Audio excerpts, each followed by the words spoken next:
browning in the oven, but I appreciate your patience and for dealing with me pushing back the video, the stream a little bit. So welcome to my channel. I'm excited for the recipe that I'm going to be doing with you today. I pre-recorded part of it because it is a lengthy recipe. So if you're cooking along, you will be getting started on the beginning part, which I will be showing in a minute with a video. And then you'll have some cook time, you'll have some rise time, and then you can watch the remainder of the video when you get to that part.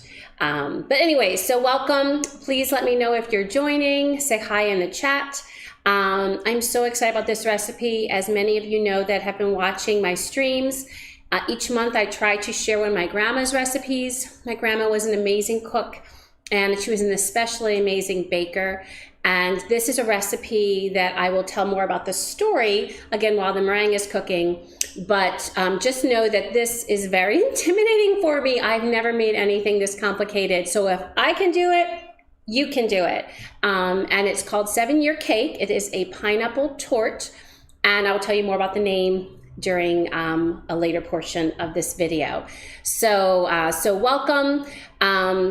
Keep your fingers crossed for me that everything turns out okay. So I've done a lot of pre-work getting everything ready for the recipe. And at this point, I have rolled out the dough, I have put the filling in, and I've baked it. And you can see it's a beautiful light brown. The torte is right now, but it needs its last phase of meringue. But I need to catch you up to what I did earlier today. So I'm going to be sharing my screen and showing you that. Okay, so the first thing we're going to be doing is we are going to get our yeast going. That's going to be going into our dough. So in this cup, I have a 1/4 cup of warm water, and in it I'm going to be putting in, let me just move this stuff out of the way. So in this cup here, I'm going to put in just a package of dry yeast, an envelope. And the warm water, of course, is so it activates. And then also I'm going to be adding to that 1 tablespoon of sugar. And I'm going to stir that. Let me get a spoon. Stir that. And then we're just going to let that hang out for a little bit. By the way, at this point, I also did preheat my oven at 400 degrees Fahrenheit. So this is going to hang out. And then the next thing I'm going to do is I'm going to cut in a 1/2 pound of butter into 3 cups of sifted flour, kind of the way you would do for pie crust. So you could use 2 knives, you could use a pastry blender. As you guys know, if you've been watching here at Philly, I like to use a blender or a mixer, excuse me, for that. So I already have here the flour measured, 3 cups. I'm just going to sift it in one of these sieves. It just helps get out any lumps. And you know, this isn't while we call it, it's called 7-Year Cake, and while it's technically called a torte, you know, it's not obviously something that's super tender like a cake would be. It's more of a dough. But still, that being said, you want to make sure that you get anything out. So I'm going to take this flour, put it into a mixing bowl. And then I have butter already cut up, because you've seen I've done that before. I cut up the butter into smaller pieces. And I wasn't, because this is truly not going to be a pie or a biscuit or a scone. I didn't put it in the freezer this time, but I did keep it in the fridge, just to keep the butter cold. So I'm going to grab that. And then I'm going to take that butter, you can see that was cut up, and I'm going to just get that into my flour. And then I'm going to let that go in my mixer. Gotta start really slow.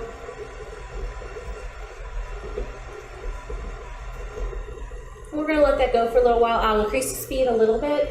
And what I'm looking for is for it to have like a sandy texture, oatmeal-y texture, where the butter has been broken up into smaller pieces and incorporated into the flour a bit.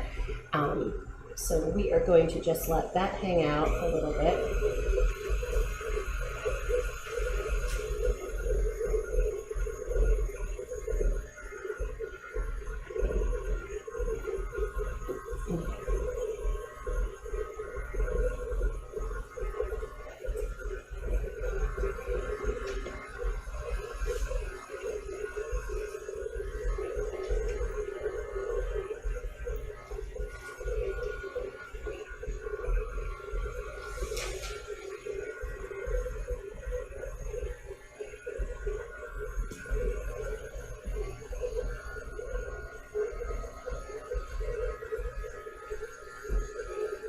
While that's doing that, I'm going to get my eggs separated, because in the flour, in the dough mixture, we're going to be adding egg yolks. And then the egg whites we're going to want to keep and save for later to make the meringue that's going to be put on top of the torte.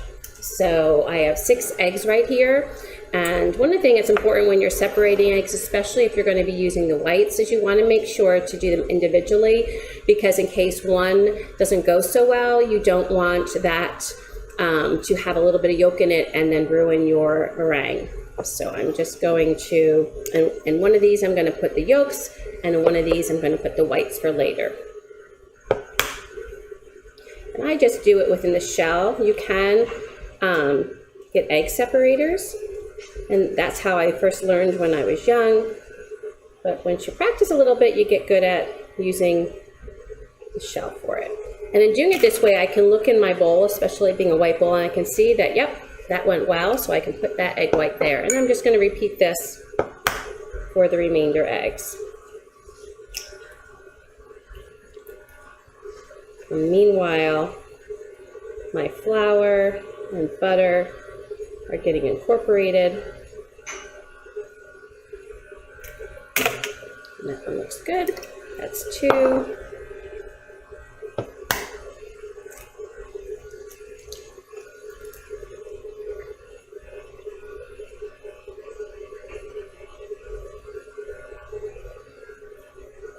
It's funny, things like this with cooking that are a little more fine-tuned, because you have to make sure that egg yolk does not make it into your meringue. And this one's being a little stubborn, as you can see.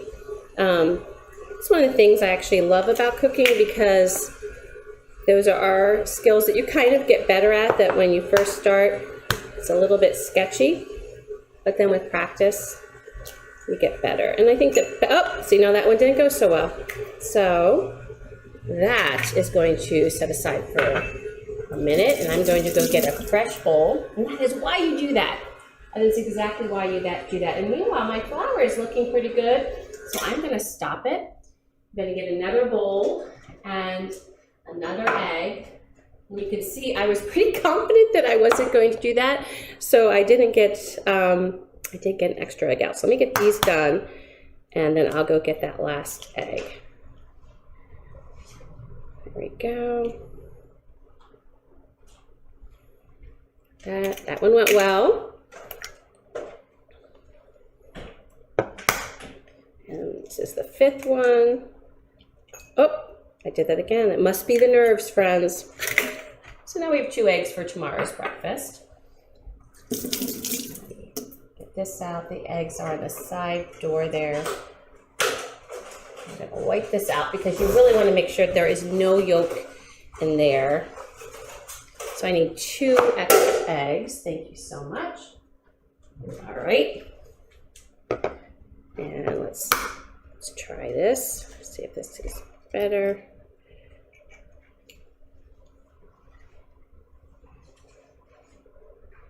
Just take my time. There we go. And one more. Nothing like a little egg to kind of put you in your place and make you realize, even though you've been cooking a while, you just got to take your time, breathe. And in the end of the day, of course, unless you're short on eggs, at the end of the day, it's okay. All right, so I'm going to tidy up this, because I'm going to be rolling out the dough here. So let me just grab this, wipe it off a little. I'll dry that. So now I have 6 eggs separated, the yolks in one container and the whites in the other. And those whites will sit tight in the fridge until it's time to get the meringue ready. So meanwhile, we had incorporated over here. Let me take a peek again, get that going, make sure it's exactly how I want it. Yep, it's looking good. And I'm going to show it to you in a second. But what we're going to do is I'm going to be adding the 6 egg yolks one at a time to mix it in. I'm also going to add 1 tablespoon of milk and this yeast mixture, okay? So, let me get to that. Those eggs added, I'm going to get a little spatula. So now I'm going to get these eggs in one at a time. Plop them in. It just helps incorporate it. And I realized I didn't show you what the butter and flour looked like before I did this, so I apologize. But basically it'll look kind of like oatmeal. I call it a bit of a sandy texture, but it's not that fine, more like wet sand. Looks a little bit like oatmeal. And we just have 1 more egg. Get out some of this remaining yolk. There we go. I'm going to stop it because now I want to get a tablespoon of milk. Let me just check my recipe because, as I mentioned, this is my first time doing it. I'm going to get a tablespoon of milk. And for ease, I'm just going to put that tablespoon of milk right here in the yeast mixture. And then pour this in. I'm using whole milk because that's what we have on hand, but I don't think it would matter if you used, because the main thing is the liquid. I don't think it would matter if you used 2% or 1% or even skim milk. All right, so now we're going to get this back on, and I'm going to get this poured in. And we're going to let this work in.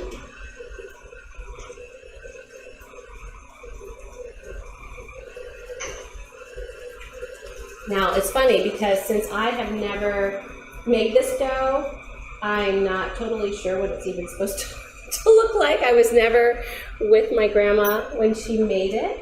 So, so this is a big discovery process for us all, right? But I always think the best thing to do with cooking is to look at it as an adventure, as something to learn, as something fun. And it is coming together. It's still a little wet, so I do have some extra flour for once I turn this out.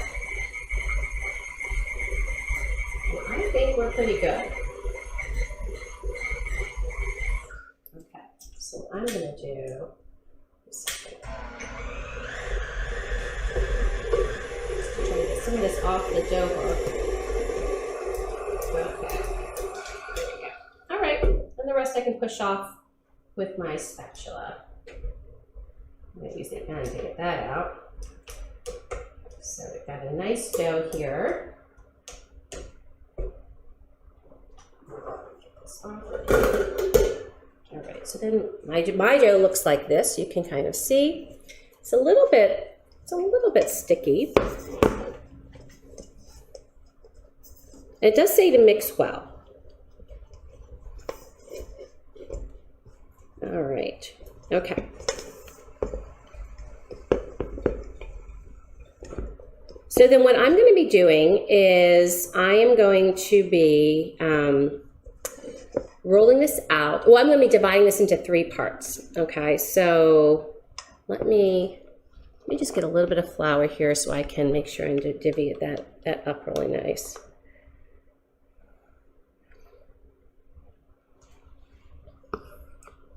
Okay, get this out so we can get that divided. You can see my dough there. Oh yes, I think this dough is actually, I'm surprised.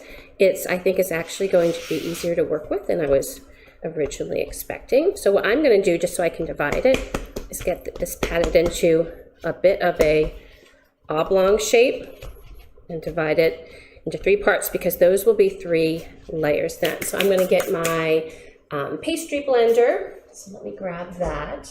If I can just put it up here. Grab my pastry blender. I'm going to get these egg whites into the fridge so they stay chilled. All right.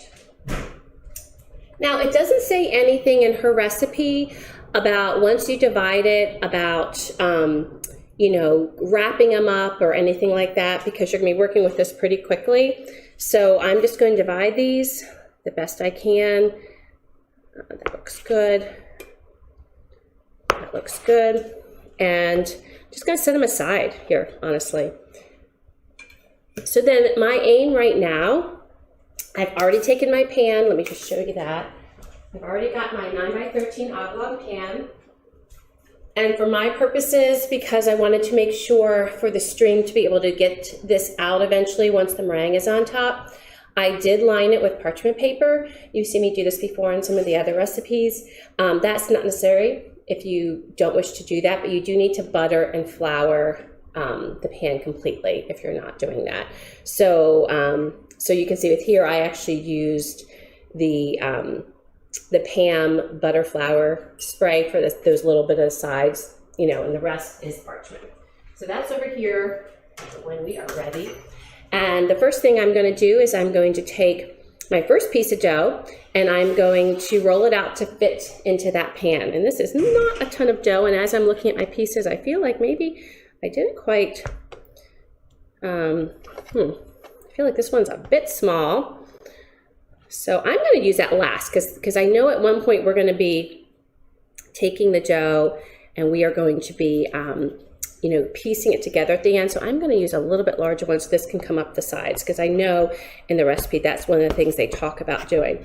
So then I'm going to get this started, just flattened out a bit.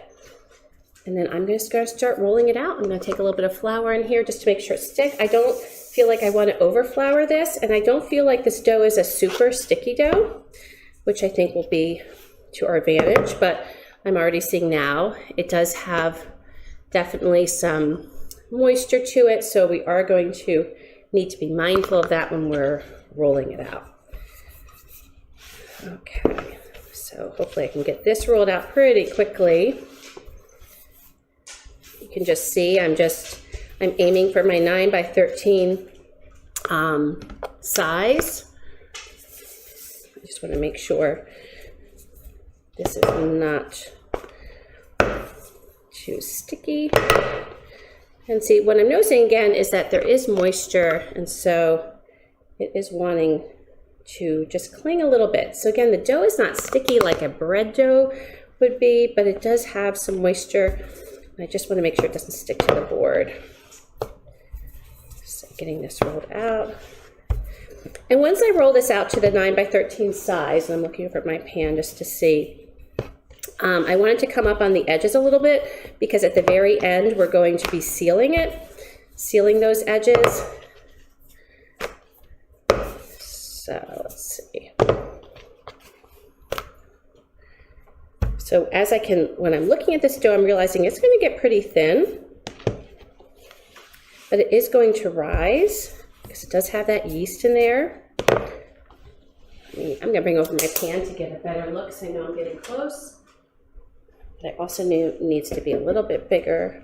Okay, so I need to go a little wider. Whoopsie. But even in doing just that I did, it's still like pretty forgiving, to be honest. All right, I think I should just be able to get this a little longer.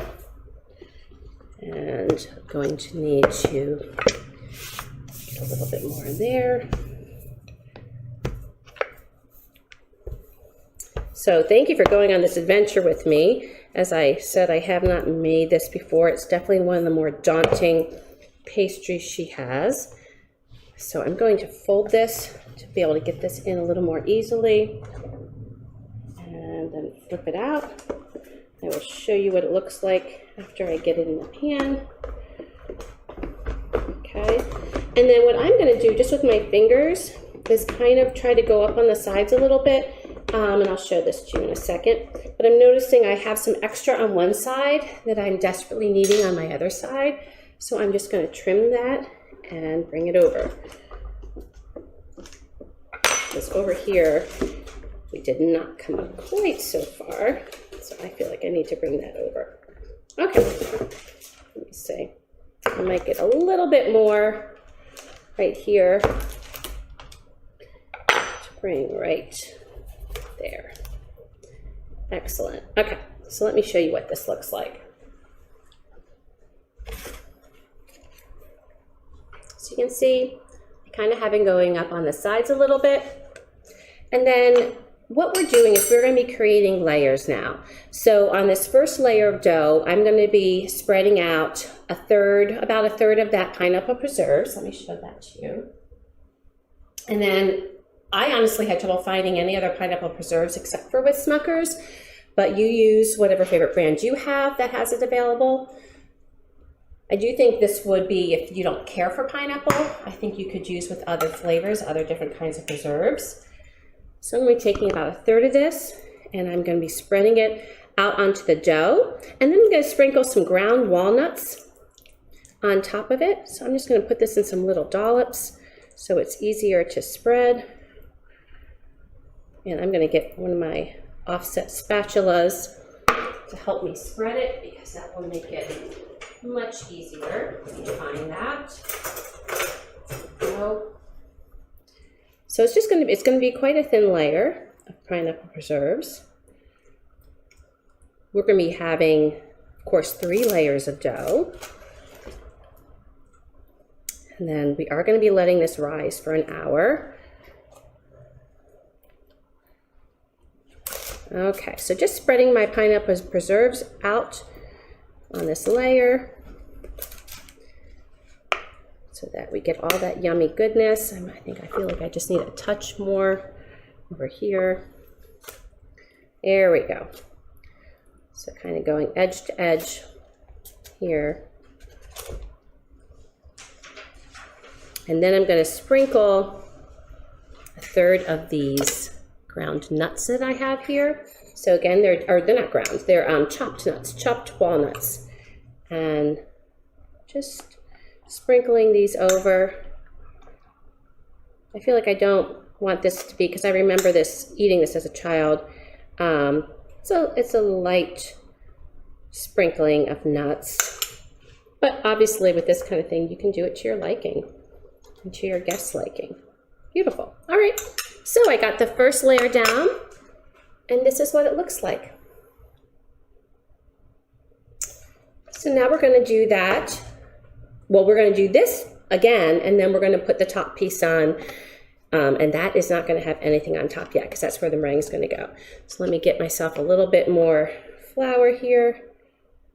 All right, and get a little bit for my, do this one.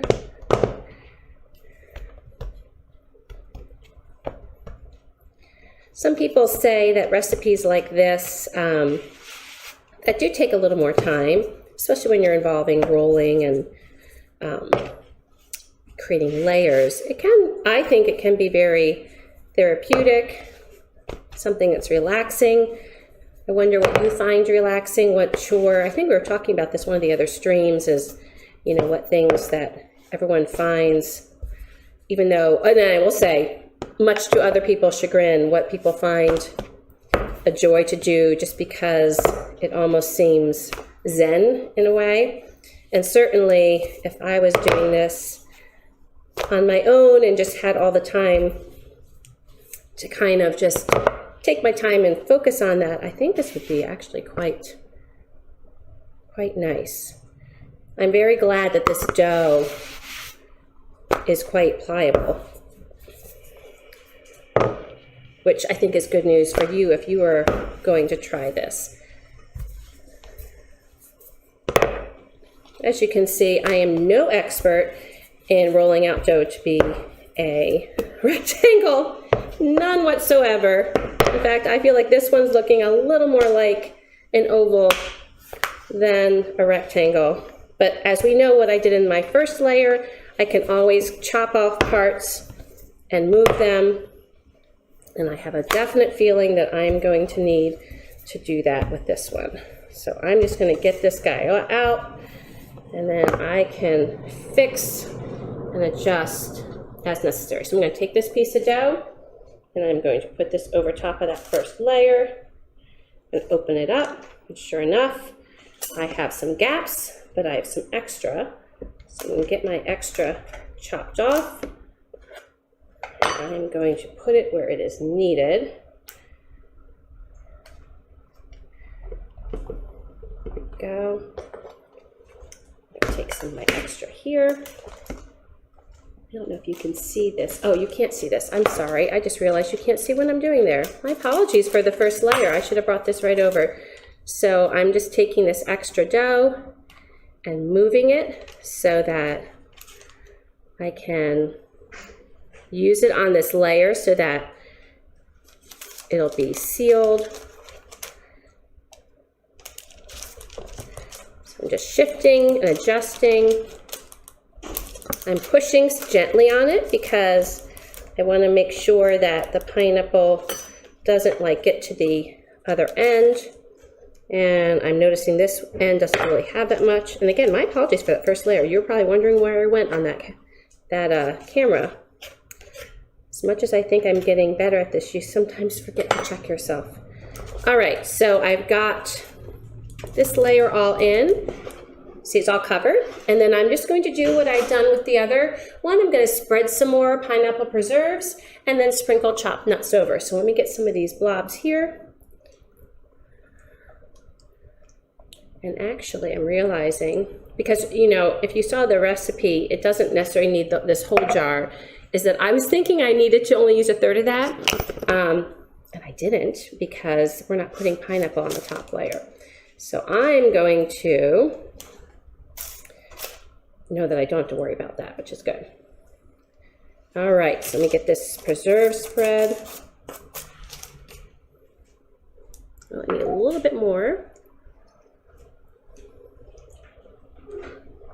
Get it spread from end to end. Okay. And I'm going to take my nuts. All right, I'm going to sprinkle my nuts over it.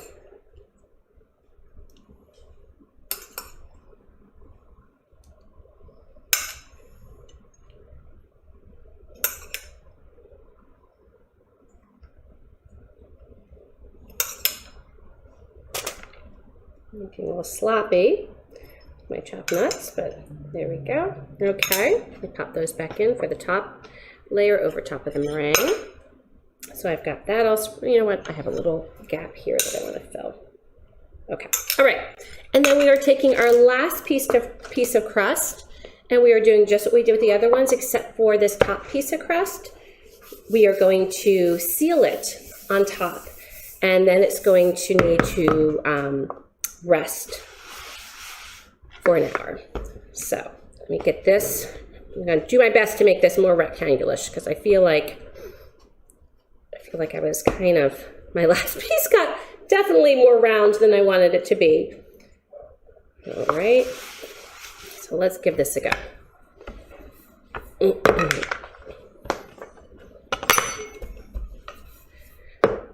So one of the things I'm wondering is, what's the most complicated recipe? And I would say, let's stick with baked goods.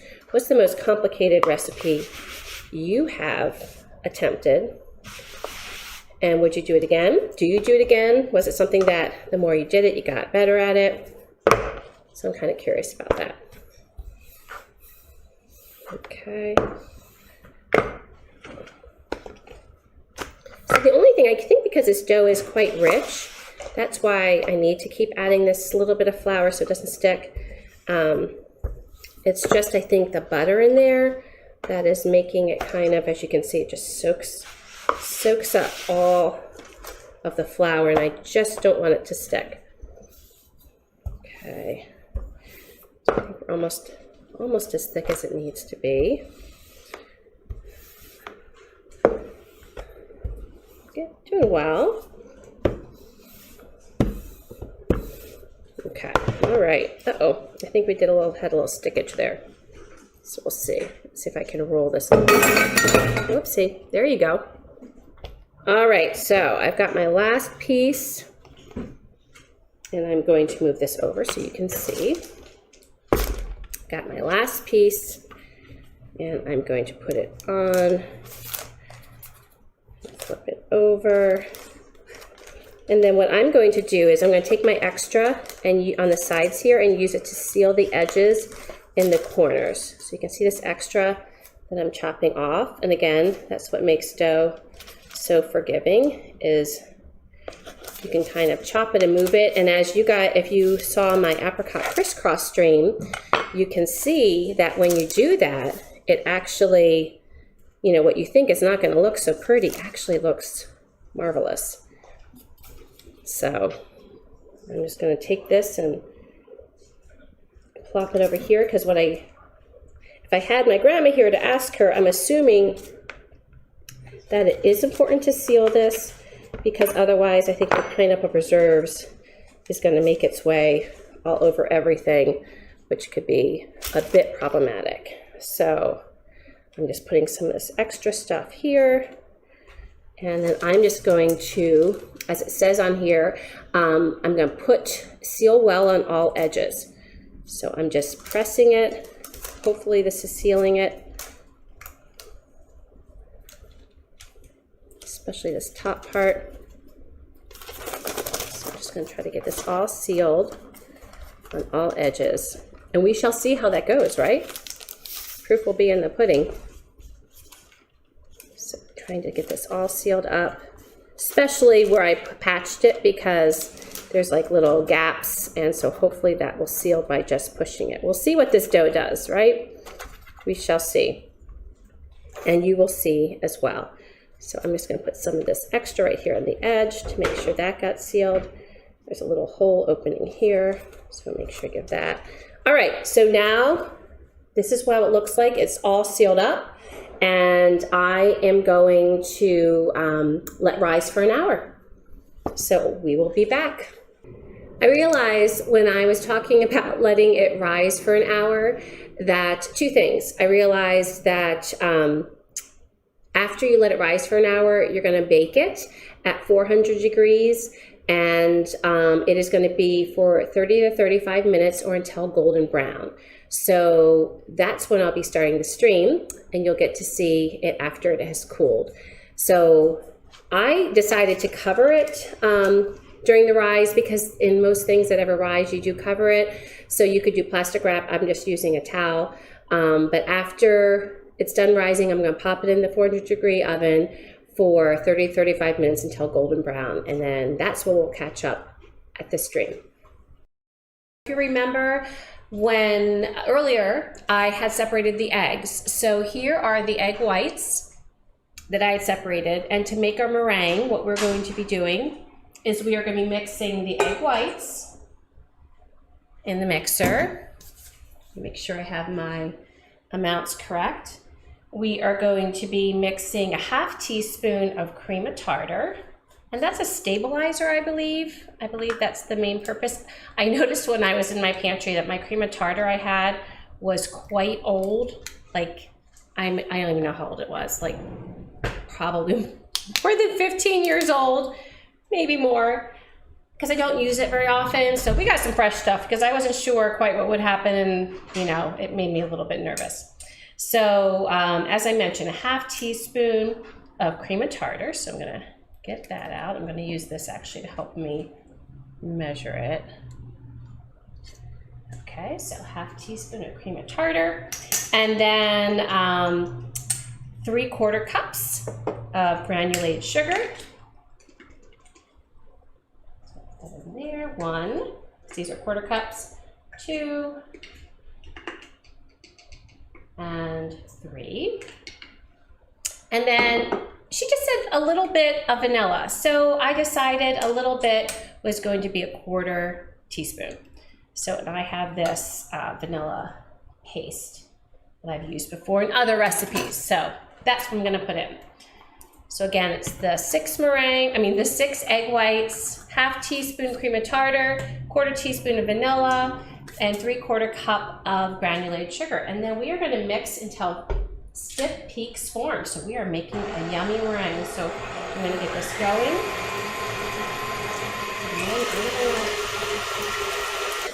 Chris, how do you spell meringue? Can I spell meringue? M-E-R-I-N-G-U-E. What?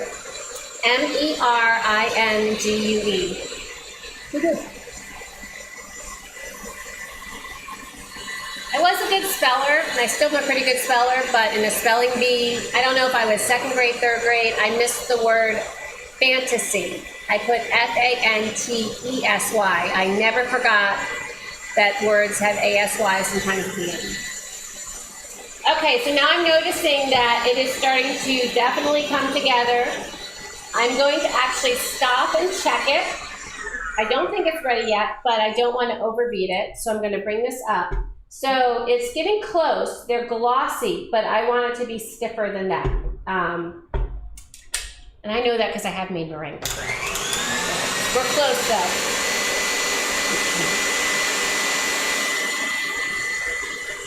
By the way, I will say that meanwhile, I had set my oven to 400 degrees because we're going to lightly brown the meringue in just a minute.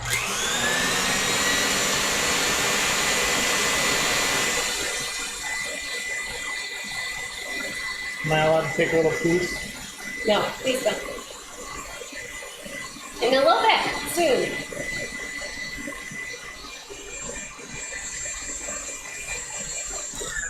Okay, let me check it.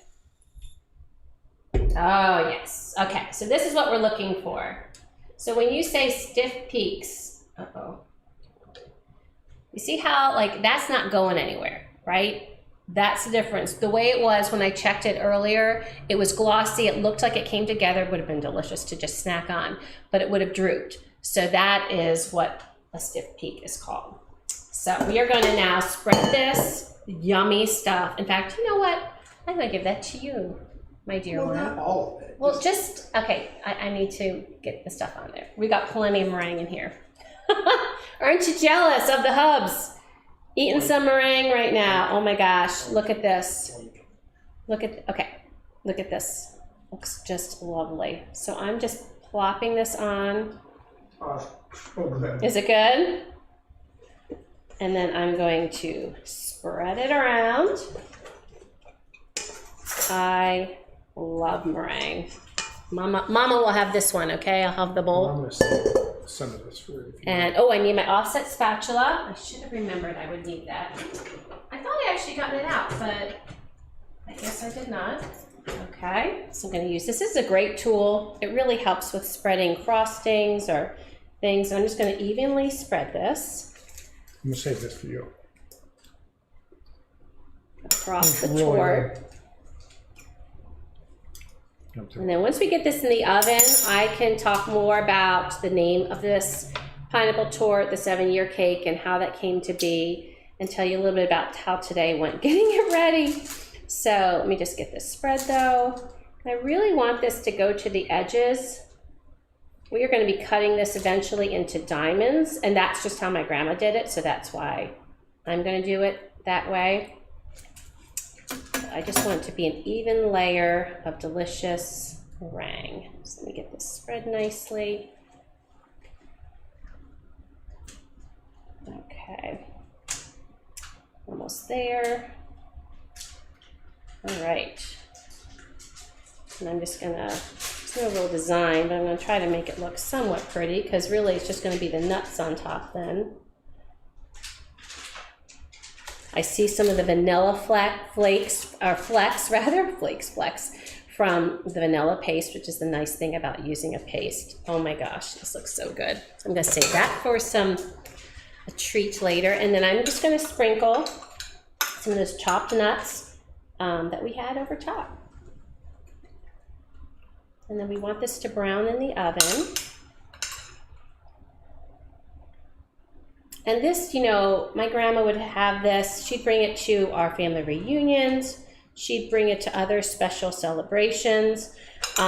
This wasn't an all the time thing that she would show up with, because as you can see, this takes some commitment and steps, but I saw it often enough, I would have to say. And I don't know how old I was when I first tried it, but once I tried it, oh my goodness, it's just so, it's like something you buy at a bakery. It is not something usually that your grandma makes. So this is how it looks. It's ready to go in the oven. I'm gonna put it in the oven, and I just want it to get lightly browned, that meringue to set. And so I am going to, I have it already warmed up, but I'm gonna actually, for me, I'm gonna do convection because I have that available, but you can just do it regular. So I have convection at 375. So I gotta taste this meringue first of all. I'm so sorry. I love meringue. I'm making coffee. Oh my gosh, this is so good. How about we just make meringue? That's like the easy step. And then we can use the egg yolks for custard. So in any event, the name of this recipe is 7-Year Cake. And what had happened was my grandma had this, had this at some, I don't know if she was at, playing pinochle, which is a game that was card game, very popular, or if it was at a church event, but a friend had made it and my grandma loved it. And as I've mentioned, my grandma's a baker. And in any event, she had been asking for the recipe. And you know how it is, how life is, even back then, and this was so many years ago, this would have been, I don't know, maybe in the 70s, and it just took 7 years to finally get the recipe. So that's why she calls it 7-Year Cake. And it is, that's the reason. Yeah, because it took 7 years to get the recipe. So it was this big joke about how long it took to get the recipe finally from her friend. And then, she started making it. But as a young child, I mean, it was always called 7-Year Cake. And they put on the recipe card, pineapple torte, because I think that's the official name. And that's why I included it in the information. But it was always called 7-Year Cake. Like, no one ever referred to this as pineapple torte. Like, it was just like, that was what the family called it. So to me, that's what it's called. That's the name of it.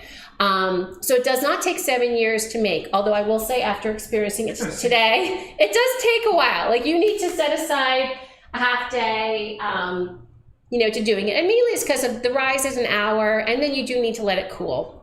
So you could do this all the day before and then do the meringue in the morning. That certainly, it's just my oven beeping at me. So that certainly could be an option. But by the way, if you like content like this, if you like cooking streams, we hope you're enjoying the stream today. Please be sure and like this, and also subscribe so that you don't miss any of the streams. We do a variety of streams here at Philly Philly. We don't always bake. Sometimes I'm cooking side dishes or main entrees. Sometimes we're mixing cocktails. And of recent, we've started trying some different places around the city and doing takeout and giving reviews. So doing a lot of different things these days. But if you are a foodie and you're into food, please make sure you subscribe so you do not miss anything.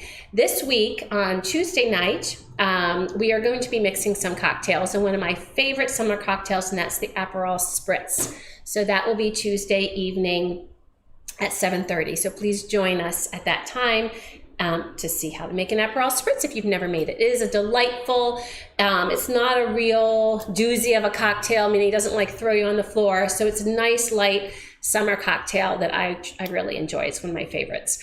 And then next weekend, we are streaming, I believe it's still on Sunday.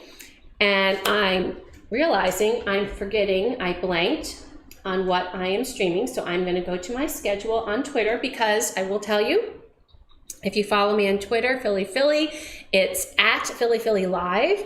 You will always be in the know about my schedule changes like today, how I had to delay it. Oh, and the reason I had to delay it was because I had just one of those moments where I forgot that there was the hour rise. And so I was worried it wasn't going to be cool enough in time. So I had to push back the stream time to make sure it was cool. But so let me check out what is next weekend, because I'm still blanking. So then next weekend, oh yes, next weekend, this is a fun one, Andy. Next weekend we're doing some flashback foods. So I'm not going to tell you what they are yet, but we were having a conversation about things we used to eat when we were younger. And so we want to do a couple different things. We're going to, I am going to be baking something. I know I don't bake all the time, but I'm going to be baking something because it's a flashback food from my childhood. And then while it is baking, we are going to be making lunch. So actually I might end up moving up the time a little bit. So do stay tuned to see what time that is, whether it's 12:30 or earlier or later. But we are going to be making something that we both each had for lunch back in the day. Don't give me the eyes because we did talk about this, but you just forgot, because that's what we do nowadays. We just forget stuff. I forget stuff. He forgets stuff. It's totally okay. We're in good company. I don't think you ever told me. But so, and then we're going to make it for each, well, I'm going to be making it for each other because he's going to tell me what they used to do and I'll make it. But then we're each going to try what we used to like, and we're each going to try each other's dish, and then we're going to see like what we still think about it. Am I cooking? Well, no, because you really did it. I'm sure your mom cooked this, so I'm going to cook it for you.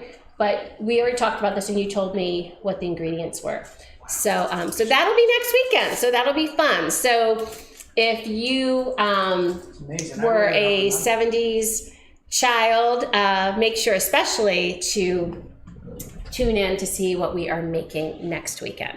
So I'm just checking. So what I'm looking for is I'm looking to see that the meringue is a light brown, and then I'll take it out. And once I take it out, we'll cut it and then we'll try it. It will, what you should do when you make this pineapple torte, the 7-year cake, is you should take it out and you should just let it cool. But since I used the parchment paper, I will be able to easily get it out of the pan, and I'll cut off an end so that we can at least try it. You don't eat this warm, but I definitely want us to be able to try it on camera because that's always the fun part of these streams. But we have no patience. And yeah, because I might need those dishes, so if you could just leave those there too, that would be awesome. So, so any event, but yes, and then coming up, I don't know, I think, one of the things that we had really fun doing, I think it was last weekend, was testing the viral foods. I think I'm going to be doing that again in June because I really had fun doing that. I learned, some good, remember the pesto eggs? Oh yeah. I made them. We made them just for dinner this week because they were so yummy. Yeah, so so I'm definitely I love learning some new things. I know part of the difficulty with the viral, TikTok videos is oftentimes they don't give you all of the measurements and the times for the different recipes, like cooking times and everything.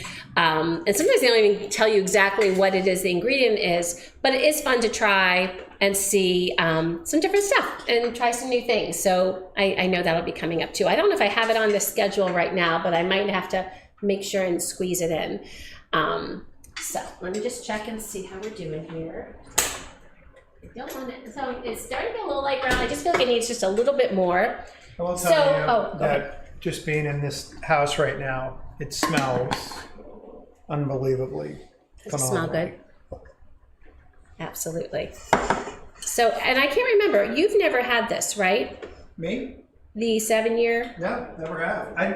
I thought it was, the actual name of it was 7-year cake. Oh, that's what I used to think too, until my Aunt Janet told me. I didn't realize about the story. Yeah, I thought the same. I honestly thought the same thing until she told me. You eat that, aren't you? So I like making. First of all, meringue is wonderful in so many ways. But one of the things that's great about it is it's gluten-free and so delicious. A little bit on your nose. Thank you. Thank you for looking out for me. And I've made meringue cookies before. It's been a little while. What is meringue? Egg whites and a little cream and tartar, sugar, and then you put any flavoring. Remember, I made espresso meringue cookies with little mini chocolate chips. Yeah. Remember that? Mm-hmm. But I'd seen Giada De Laurentiis do a recipe years ago, and they're just such a simple, yummy, and they're not very high in calories, which was nice as well. Ooh, I think one more minute, maybe not even. So I'm going to do. What's the rest? No. Sorry for eating in front of you. I was always taught not to do this, but we are trying to kill some time here, so. Want some coffee? I should. I should. Because we have something tonight, so I want to make sure that I have my energy. So I think we're ready. I am so excited. Okay. Oh, this looks beautiful. Oh my goodness, I hope this comes through on the camera. And I have to tell you, I've never made anything so fancy in my entire life. Whoops. That was coffee. Oh, coffee, okay. So I'm gonna actually bring it around. But oh my goodness, here I'm gonna bring it around. I've never made something so fancy. Wow. See that? Wow. Okay. So what I'm going to do is I'm going to lift it out and put it on my cutting. Oh, this is hot. Yeah. Can yeah. Let me just keep this here.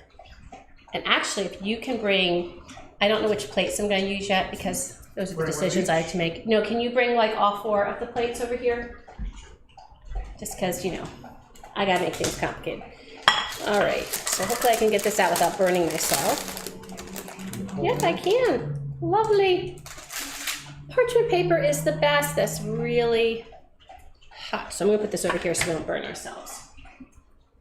So that looks beautiful. Oh my goodness. Okay. So what I'm going to do, I'm not going to do all the cutting right now because I don't want to ruin the whole torte cutting it too soon, but I am going to take off a piece to show you and so we can sample it. But how this is traditionally done is it is cut in diamond shape. Got it? Okay, so it's cut in diamond shape. So I think what I'm just going to take off though an edge right here. I'm trying to think how, or should I do it like that?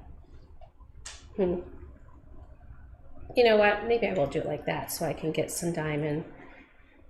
How do you cut diamond shape? I guess just like that, right? I know, like, I'm gonna need another cutting board. Okay, I feel so nervous right now because first I've never made something as complicated and I'm absolutely holding my breath that this tastes as good as it looks. But, so I think with diamond shape, you're going to need to go like that and then you're going to, no, because then they'd be, oh, I feel so silly. I didn't even think about that. How do I? So why don't you just cut like a... No, I need to, okay. All right. So I think it's gonna just get some of these off first of all. And I do think I'm gonna need to wipe because I don't want them to, because you know, it kind of can get sticky. We don't want this to make the meringue fall. Oh my gosh, can you even see right there? It's hard to see, but all right, so I'm gonna get some of this cut. Oh my goodness. Oh my goodness. This is just beautiful. Okay, so what I'm gonna do now is I'm gonna take this and just, I'm gonna make quadrilaterals, is that what they're called? Parallelograms? It's almost time to taste, babe. Okay, I'm here. All right. I'm good. I'm gonna use, see, this is a cheese knife. I just don't want to ruin the meringue. So I'm gonna do this. I'm gonna bring this over. I'm gonna bring this over to the camera. Let me show you what this looks like. Honey, is that showing up in the camera? That is. Okay, so you can see the meringue, the nuts, and then we have the 3 dough layers with the filling of the pineapple in there. All right, so, yep, you can put your camera. You're gonna taste this, even though it's gonna be a little warm. We're doing our It's not too bad, because it's not hot. It's just warm. No, you don't, we're gonna come on. And we're gonna do a cheers. Cheers. 7-year cake grandma, Oh this God, is for you can tell you. it's so I moist. hope this is even a fraction as good as what yours was. Oh, it tastes just like it. It's really good.